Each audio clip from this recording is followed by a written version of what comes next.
We're given the function f of x equals x squared. That's going to be our parent function. Each one of these other functions are defined. You see the letter f in there. I mean, so if we're always assuming that f of x involves x squared. So each one of these is going to involve an x squared. I have to make sure I know how to handle it appropriately. So first thing I'm going to do is I'm going to find out information about my parent function. So I make a table. I might want to think about its domain and range at some point. That's not as 100% important or not. In some cases, it's a little bit more helpful.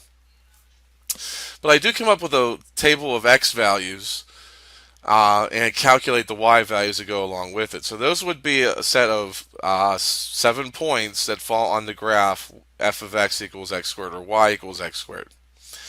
Um, I made sure. I mean, I always make sure I put zero in there. I always make sure I try some positives, and I always try some negatives, particularly with powers, because powers will sometimes do some strange things with positives versus negatives. Like for instance, here I have an even power of 2.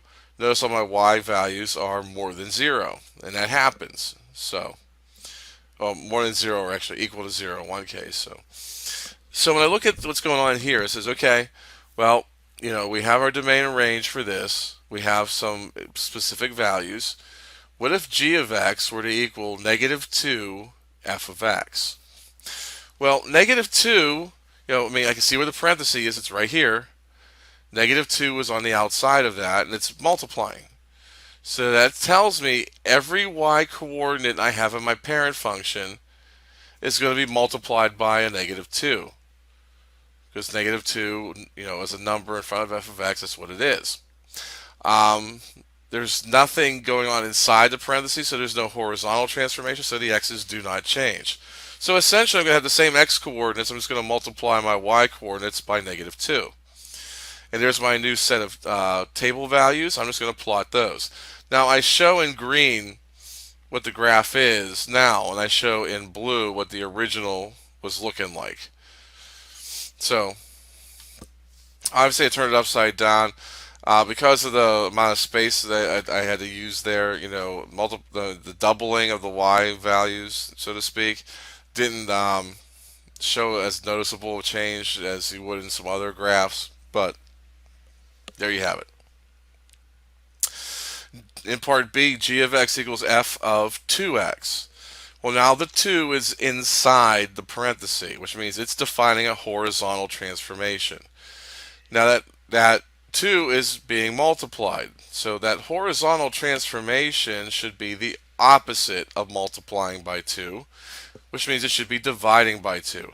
Opposite operation, not sign. Some people say, well, I say opposite, they're going to think, oh, I'm going to divide by negative 2. Why?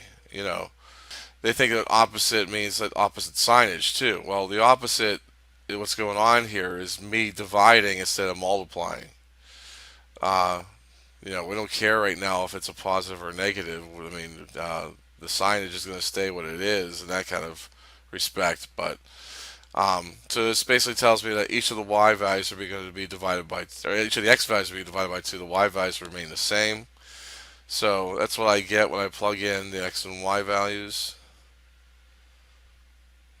And the x values are going to be, so the graph is going to look like this. And again, I put a blue graph down there to kind of represent the original so you can see them in comparison to each other. And the reason why I do that is also because I want to be able to, because they'll ask for, is it a stretch, a compression, is it a translation? If it's a translation, which way did it go? Now, looking at the graph and knowing what's going on, I mean, knowing there's no change in y coordinates, I mean, sometimes there's a parabolas, I think, oh, I stretch this vertically, because when I stretch it vertically, it gets, thinner. And you know that the only transformation you have was actually horizontal. So this is a horizontal compression. The last one, I have several things going on there. I have a negative outside next to the f. I have a 1/3 inside the parenthesis next to the x. And I have a +2 on the outside. So as far as my transformations go, x's, well, I see a multiplication of 1/3. Dividing by 1/3 would be what I need to do. Well, dividing by 1/3 is the same thing as multiplying 3.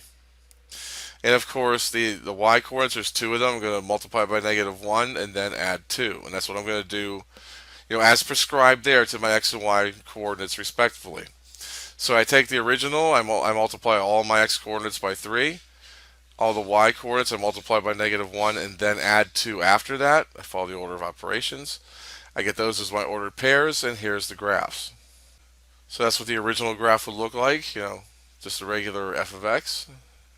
As far as domains go, each one of these, once you have the graph, it becomes kind of easy. These graphs would keep going, getting wider and wider forever and ever as they move up and up, um, because theoretically these graphs don't stop here.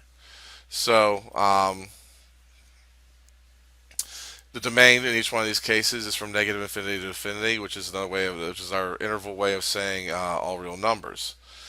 As far as the y values go, well, parabolas do have at least a maximum or a minimum. So the y values are going to either end somewhere or begin somewhere.